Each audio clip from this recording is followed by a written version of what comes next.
Et sans Mélanie, ça aurait été impossible. Donc c'était vraiment elle au centre. Bah si, c'était...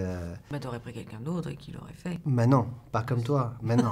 Bah elle aurait fait une autre version d'Oxygène, peut-être que... Une autre version d'Oxygène. Milo, s'il te plaît, je t'en supplie. Je ne suis pas en mesure d'accéder à ça. Pour faire ce film, il faut pas être claustro, il faut pas avoir la phobie des rats. Parce que quand on est claustro, là pour le coup, je suis pas sûre qu'on puisse... Ah non, je peux pas. On a commencé quand même le premier jour du tournage avec ce linceul très très serré collé contre le visage, avec quand même cette phrase qu'on s'est tous dite, c'est-à-dire il faut que tu aies un signal pour nous prévenir quand tu vas vraiment mourir en fait.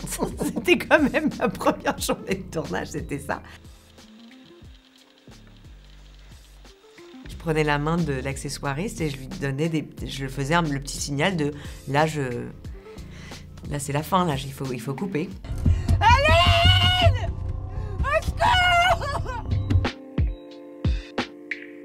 Le plus important sur un film comme celui-là, c'est le personnage qui est là du début à la fin. C'est avec elle qu'on est. Je savais que c'était un film qui allait reposer sur les épaules de l'actrice. Et Mélanie a apporté cette complexité, cette richesse au personnage. Mais avant tout, je dirais, cette humanité. Combien de temps avant de manquer d'oxygène? Temps maximal estimé en contexte de consommation modérée, 72 minutes. Vu le niveau de consommation actuel, 43 minutes. C'est pas simplement un film qui se passe dans une boîte, c'est aussi une boîte avec des mystères à l'intérieur, avec une sorte de labyrinthe un peu mental qu'elle doit explorer. Et il fallait quelqu'un qui puisse tenir le spectateur par la main, l'entraîner de l'autre côté du miroir.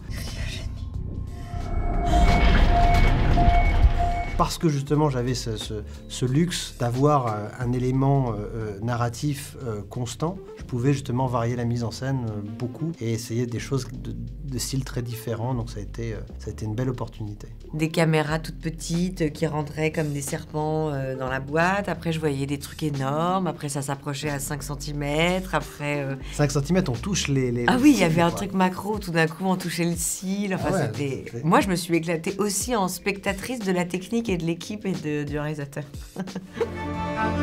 Appel entrant. Allô?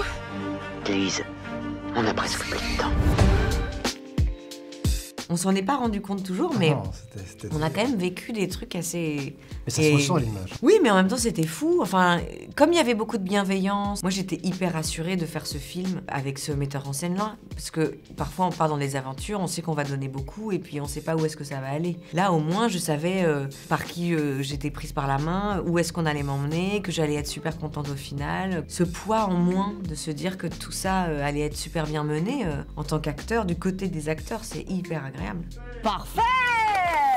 Oh là là! Et du coup, c'était un plaisir immense de partir dans cette aventure avec un scénario fort qui nous a portés et qui nous a aussi guidés. Après, ça nous a laissé la place et à la réalisation et au jeu d'essayer de lui rendre hommage et de s'amuser avec et d'en faire un peu quelque chose de personnel finalement.